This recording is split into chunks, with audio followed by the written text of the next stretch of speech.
Right, so you're real tough, real alpha male. You're Joe Rogan. You need more excitement in your life because counter magic and MMA just can't get your blood moving anymore. And all the cool kids down at the LGS, they say life is a resource. And you think, yeah, magic isn't about silly combos. It's about getting lean and eating elk meat and putting your opponent in the omoplata. So you look for the meanest, leanest creatures you can find. And Tarmogoyf is pretty good, and Gurmag Angler gets the job, but what if you could do better? Death Shadow's a 13/13 for 1, but he dies immediately unless you have 12 or less life. But if you're at 5, you play a 1-mana 8/8, that's pretty good. So how am I gonna get to 12 or less life fast enough? Well, you go on a DMT binge and you realize shocklands can be used to shock you. That lowers your life. Now the thing that used to be a drawback about them is a benefit, and you've seen through the lies, and you've learned that a resource is only a resource if you can spend it. Now you're going bonkers, using your fetch lands to get you your shocklands, to make a black mana on turn 1 so you can seize your opponent's thoughts. And 1 mana on turn 2 will make a massive creature with a special rule text that says turn me sideways to force target opponent to cry. And this is all good enough, but for a while people were loading a Teamer Battle Rage on top of it to make it like an 8/8 trample double strike, and even flinging it after a combat. That's like having 3 combat phases in 1 turn. It's really kind of a gambler's deck. You're trying to go as low as you can before you're punished by an opponent who just pops you with a bolt once you've worked your way down to 3. This deck is a wonderful blend of alpha chat aggression and emo kid I don't care if it hurts attitude. Bless this deck 1,000 times.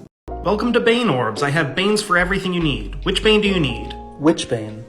Which Bane, though?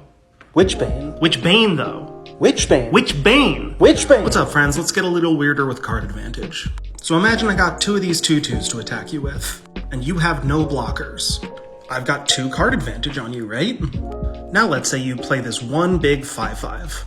I have 2 cards, you have 1, so I'm still up, right? No. If I attack, your blocker will just eat my attackers 1 turn after the next. And if you attack, both of my blockers will die to your attacker even if I double block.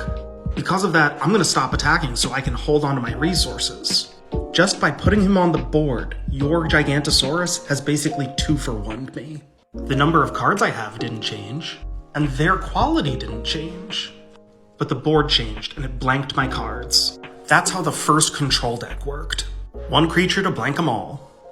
So you're a real sicko, real twisted mind. You don't see the lines between right and wrong, or good and evil, and you don't even really want power, you just want to watch the world burn. And you think, what if I had an infinite combo in my deck? What if I had an infinite combo in my deck twice? What if each part of my combo worked powerfully with other utility parts of my deck too? What if decency is a cage, and politics is a scam? What if I just put the bacon in the pancakes? What if I put aggro and control together to make a tempo deck, and then add a combo to make a combo tempo deck? What if I splintered a twin?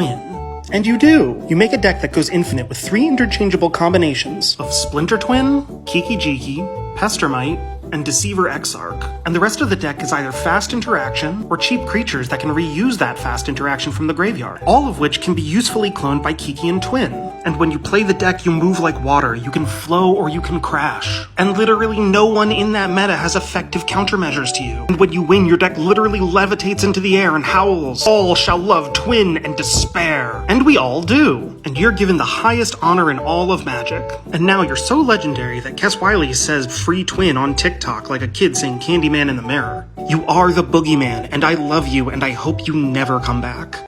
So it's 1996, and you're playing this new game, Magic the Gathering, a Deckmaster game TM, created by Richard Garfield. And it's a kind of kooky world where music comes on a compact disc, and people play Magic mostly by just wailing on each other until someone wins. But you're Brian Weissman, and you've got this massive, rock-hard brain. And you think, what if there's more than just wailing on each other? What if there are underlying concepts and principles in this game invented by a mathematician? That'd be pretty wild stuff, huh? And you play, until you realize, in a card game, cards are good.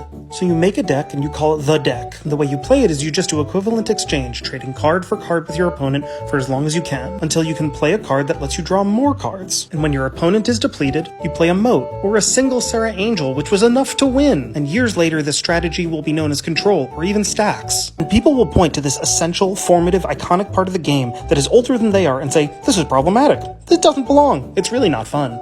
And you'll write a treatise on the deck that reads sort of like an excerpt from a Buddhist sutra mixed with the art of war, mixed with a stinky nerd butt, and Commanding Presence will read it around 2010 and then be unable to find it again. But it's okay because you invented card advantage, and the idea that the best way to win is just not to lose, which has become foundational for all trading card games since. You're playing Legacy back in the day. It's dominated by this soft lock called Countertop. As usual, the boys in Histories have made a prison deck. This one runs on Sensei's Divining Top and Counterbalance. Every time your opponent tries to play a spell, in response you use the top to control your top deck. And if the cost of your top deck is the same as the cost of their spell, Counterbalance just counters that spell for the reasonable price of a colorless mana, I guess. So this whole deck is based around controlling your top deck. And you're a little Italian nobody in Bologna, and first Innistrad block just came out. And WotC Design, they wanted to do something nice, for the kids. And they made this mechanic where, if you really had the heart of the cards and your top deck had great effect, you could play it for cheap and it would swing the whole game like a miracle. And they called it Miracle, because it was so unlikely and it was kind of a thing on faith and nothing could go wrong, right? I mean, people can't control their draws, right? This fun and playful new technology won't possibly be repurposed by the powerful to reinforce an already dominant power structure, right? Right? Right? Right. So anyway, you're this Italian no-name and you think, what if the hip bone really is connected to the leg bone? Mamma mia, wouldn't that be a spicy meatball? And when the opponent plays spells, you countertop them. And if they have creatures, you spin the top to put the terminus on top for 1, cleaning the board, like I clean my plate when Mama serves her delicious gabagool. And when you're ready to strike, you spin the top to put Entreat the Angels on top and play it for 3 or 4 to make a couple of Sarah Angels. Opponent's like, hey, oh, you're getting angels all over my board, oh! And while all this happens across the ocean, Brian Weissman looks off into the sky and feels suddenly calm and at peace with himself and thinks, wow, everything is going according to plan.